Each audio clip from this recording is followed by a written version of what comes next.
Call me Master Zen cause I'm a flicky bands. Right, mate. Let me see what this video talking about, cause I'm like, bro. Well, not necessarily like I hate it. It's more like, oh, I just saw the thumbnail. The main character is a elf little girl. I'm like, yeah, this too much. This is too cutesy, or it looks like it's gonna be beautiful, magical. I don't give a fuck about none of that. I want murder, death, destruction. Whoa, I almost said molesting. Oh my God. Okay. Just strictly action. Well, I see people say, well, it does have action. You feel me? The fighting is tough, whatever, but it's like, nah, I'm cool, bro.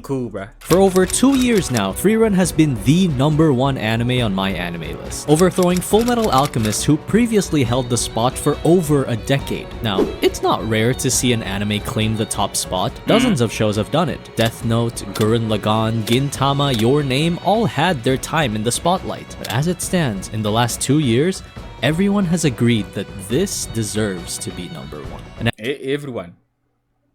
Hold on, bit brother. You mean like some people, or maybe say like majority of people, not everyone. You wilding with them words, man. Be careful with them words. Anime that's changing. But as it stands, in the last 2 years, everyone has agreed that this deserves to be #1. An anime that's changing the fantasy genre for the better, that shows us the importance of our relationships and how a fantasy show can tell very real human experiences. I'm not here to tell you objectively why Frieren became #1. I want to show you why I like it and why I think it deserves this spot. But first, thanks to Zenless Zone's— Hey, get your money. Well, he's not black. If you're new, if it's a black man and they have an ad, I'll be saying get your money, black man. But if it's, well, I don't know what race this nigga is. Hey, get your money, man. Well, we gone, bro. We are gone. I'm not gonna lie, from the few little slideshows that he's showing me of Frieren, it doesn't look like it's like overly cutesy. Cause I ain't gonna lie, bro. If they do that shit, they create an episode. There's like episodes where niggas just going to shopping, fucking putting on dresses. I'm not gonna lie, bro. That's not for me, bro. I'm immediately— try the update out for yourself. When I go on my anime list and I sort by fantasy, I'm immediately bombarded with shows about reincarnation with an average of 6.5 stars. It's like if Buddhism had Yelp reviews. Yeah, I started out as a fat chud, but then I reincarnated as a snail. 6 out of 10. Wait, what? What is that? 6 out of 10. Inukai-san's dog. 10 out of 10.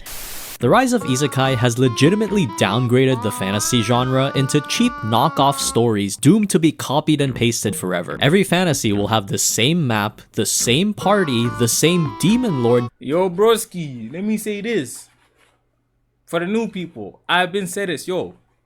I got tapped in with anime. Okay, what do I mean by that? I started watching anime heavily, I think a few years ago, maybe like 3 years ago, something like that, or COVID times. You could say it's a long time, but it's not really, because there's still shows that I'm still watching that I don't know about, because at the same time, for those years, yeah, I was watching anime heavily. Like I find an anime, I watch it, and I find another anime like that.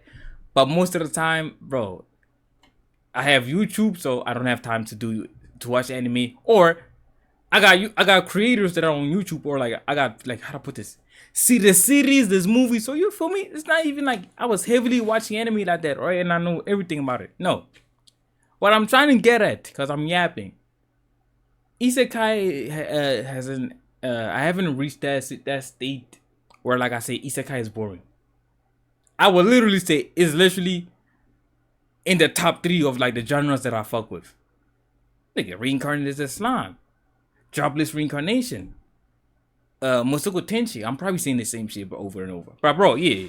Killed by the same— every fantasy will have the same map, the same party, the same demon lord killed by the same black-haired MC, watched by the same audience ready to gobble up the next one. But don't take my word for it. I'm an idiot. Just listen to the director of Ghost in the Shell lamenting that All that gets made nowadays are isekai stories, dumbfounded by the existence of the vending machine isekai and that there are fewer and fewer grounded anime being made. You know it's a problem when the people inside the industry are fed up with shitty isekai. Frieren breathes life back into the now derelict world of fantasy, and that's clear from the very beginning. The story starts after the big adventure, so instead of having this singular focus of saving the world, we're given the freedom to wander and explore the land as much as we want. Of course we do have a goal. We want to reach the northernmost region of Ariel, and that's where our supposed journey ends, but nothing is pressuring us to do that right now. In fact, I'd be pretty disappointed if Frieren became an action-heavy,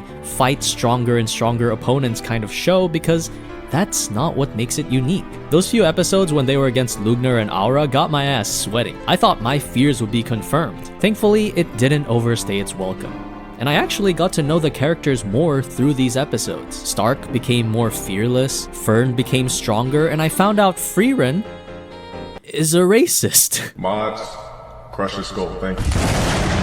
Throughout the entire series, from seasons 1 to 2, we move from city to city, from town to town, learning about the lives of people after the war. I guarantee almost every other episode of Frieren will have a montage of them staying in a village for a month just doing random shit. These little tidbits make the world feel more lived in. My favorite ones are those that talk about the heroes outside the main party. Yes, Frieren, Himmel, Heiter, and Aizen are the world's saviors and undoubtedly the most recognized, but I love that the show gives praise to the unacclaimed, the unsung heroes of bumfuck nowhere. Before Himmel, there was the hero of the South. Before the hero of the South, there was Kraft. And in the middle of both these guys, in the small nooks and crannies where few ever go, there was Vol.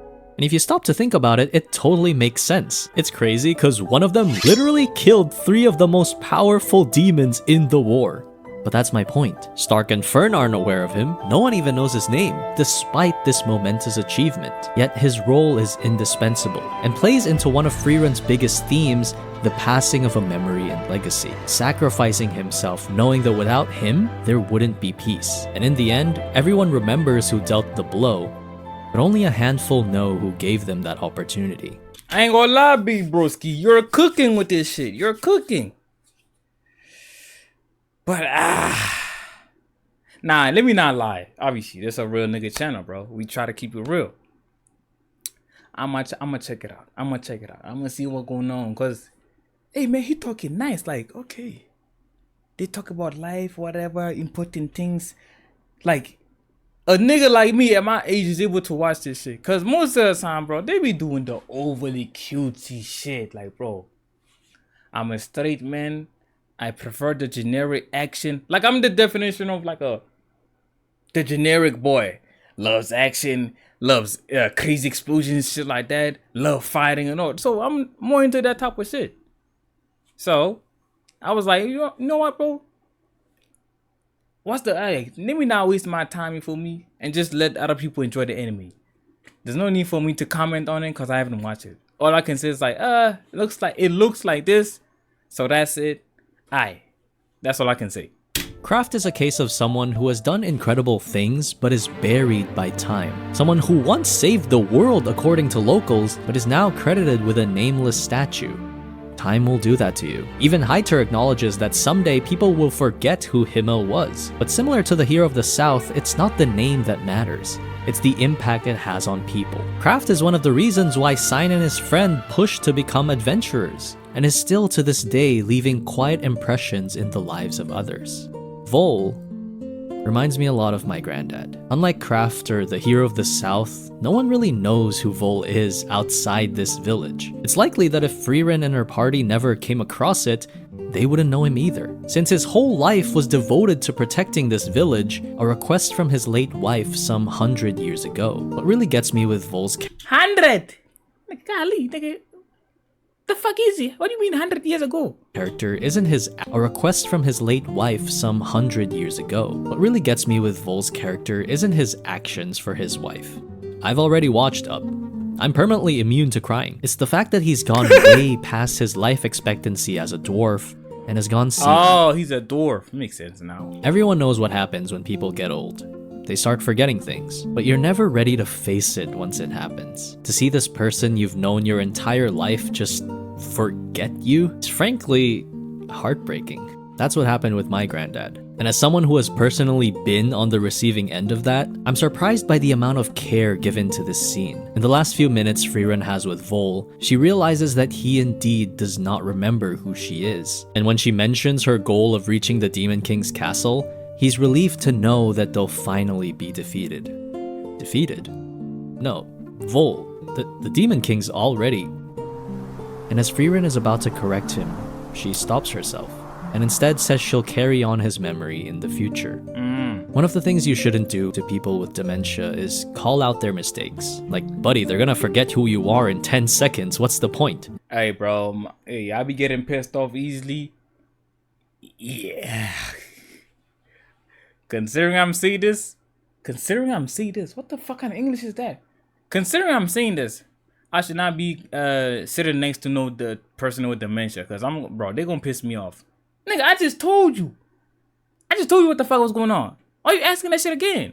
And Frieren, with knowledge and forethought, decided to hold herself back and let Vol have his peace. Because just like in the real world, the goal isn't to cure them. It's to make their lives less painful until their time comes. The next scene when Vol tells Frieren about remembering his wife is bittersweet. Because the day they suddenly remember everything all at once is when you know they're close to leaving. And that's when I cried. I love that despite being a fantasy, Frieren has some of the realest moments I've seen in an anime. Zain, 年上のお姉さんと旅がしたくないか? バカかお前 MILF, my nigga, what type of fucking elf build is she, bro? What type of race of elf is she? She looks young. She looks like a kid. Oh, that's another reason why I was like, you know what, bro? I'm cool with like watching this anime. Bro, we got a grown man calling this nigga mommy, bro. Oh, well, she's this of age. She's not actually a kid. She's an elf and bro, it looks like a kid with the voice of a fucking grown woman. I don't give a fuck, my nigga. そのためにガキの頃の俺は冒険者を目指したんだぜ Nah, he real for that. When I look at Stark and Stoles, I see a boy looking up to his older brother as he stands in front of this kid doing everything he can to protect, care for, and teach him what he knows. When I see Sign and his brother, I see a man sacrificing his personal interest, telling his little brother to go pursue his dream, never once regretting this decision. I relate so much to Stark and Sign in these situations as a younger brother with older siblings. And the fact that I can relate to these scenes is a sign that they did a great job at raising me. And then there's love. I never expected to enjoy Fern and Stark's Oh, brother. relationship. I thought she was too annoying and I thought there's love. I never expected to enjoy Fern and Stark's relationship. I thought she was too annoying and I thought he was too stupid. But at one point, I was stupid too. Just less now. I used to fumble over what to give a girl. I used to ask the older guys where I should take a girl on a date. Never do that, by the way. Guys don't know shit about women. One of my favorite moments is this one in the cabin, when Stark touches Fern's face with his cold hands. Fern gets scared not because of the face touching, but because he grabbed her shoulder with too much force. The result being this playground fight between two kids that I at first rolled my eyes at, until I realized these two were kids, both orphaned at a young age with no one else in their age group to connect with, only each other. And so Well, even with that explanation and everything, bro, some people are just annoying. There's no way I could just, oh, well, they didn't have no one to teach them about how to control this, control that. Bro, they're still going to be annoying.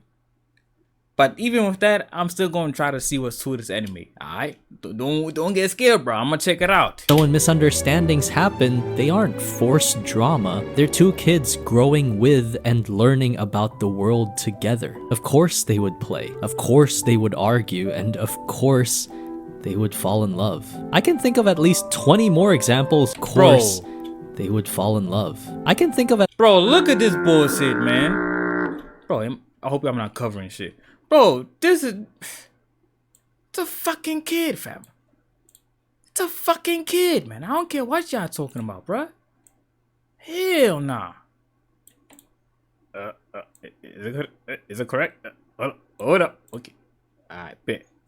at least 20 more examples just like this that could easily stretch to a 30-minute video. But I don't have the time nor the energy for that. This video was already emotionally taxing to write. I want to talk about one last episode that I believe ties all my thoughts together. It's in episode 3 of season 2, which released just a week or two ago, and it's about Frieren and the gang looking for a place with hot springs. But when the local tells them that all the hot springs in the village have dried up, they mention that there's a hidden one up in the mountains at the back. Bro, what is with this seductive ass music in the background, bro? He about to show these boys naked, man. Frieren recalls the Edvas mountain hot spring from her adventures with Himmel, but suggests it'd be quicker if they just head to the next town to find hot springs there. In a rare moment of eagerness, Stark pushes the party to go. And despite it being a long and difficult trek, having to spend at least 2 nights in a day fighting a 3-headed Hydra, they finally reach the hidden hot spring. I would have thrown myself off the mountain. What the fuck is that little ass shit, bruh? If I saw this, a foot bath. This is what they spent all that trouble for. Listen, even if they had a group of MILFs there, it wouldn't be worth. Even if they had a buffet of food there, it wouldn't be worth. Even not necessarily. If they put, bro, there's some weird, there's some, how do I put this? There's some weird niggas that love feet. Nigga, they would not be mad if all the bad bitches were to like dunk their toes into the water. Nigga, you got bad bitches, say thick as shit, and then you seen their toes in the water too. I don't know. Some niggas gonna fuck with that. Even if they had League of Legends there, it wouldn't League of Legends, bro. Be worth, bro. But for some reason, stay of Fuck was food that? there, it wouldn't be worth. Even if they had League of Legends there, it wouldn't be worth, bro. Unless it's old League. I don't know what he's talking about. But for some reason, Stark seems totally content, because at least they can enjoy it together. He recalls Eisen telling him this exact story, how it was just a foot bath. It wasn't worth the effort at all, a totally ridiculous adventure. But it's a memory he wouldn't trade for anything in the world. I ain't gonna lie though, but still, it probably feels nice, bruh. Dunking your feet into some nice warm water. A view that he will never forget. I don't have to tell you the lesson behind this. Even a preschooler knows it's about the journey, not the destination, and the memories you make with your friends. I just chose this one in particular because it's... Then you have niggas like us that be forgetting a lot of shit that happened. Well, some of the memories I made with the homies, I still have them, but it's like, I'm not one of those people that be like, bro, I'd rather spend my money and go out and have a good time. And even if I'm going to end up being broke, at least I will have the memories. I'm not one of those people. I'd rather save my money, bro. I do not want to die a broke ass nigga, bro. Me personally, bro. Certain things, yeah, you can like, fuck it, let me sacrifice and do this. But I'm cooling, bro. I got internet. I got food at the crib. I got a roof over my head. I don't really need a lot, bro. I just need more money. Going outside, hey, man. I'm one of those people that was outside. I was blessed enough to be like, to enjoy a childhood of being outside and being inside too. Y'all niggas, a majority of y'all boys need to go outside because y'all grew up on the internet. Y'all was always in the crib playing games. Nigga, we was outside playing, deeply personal to me. Something I can pull from my memory bank and go, hey, this is exactly what my friends and I did in high school.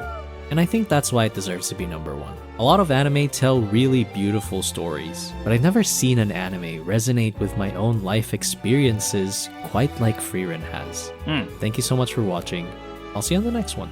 Okay. I ain't mad at this reaction, bro. He did his thing, bro. He made me wanna go watch it. Well, the thing is that y'all not finna see my feedback about it because there's no like part 2 or something. Whatever, bro. Hey, as long as you know, I'm about to go watch it. Well, after I'm done with like shooting today's videos. But anyway, man, I'm going, man. Call me Master Zen, cause I'm a flick the bands.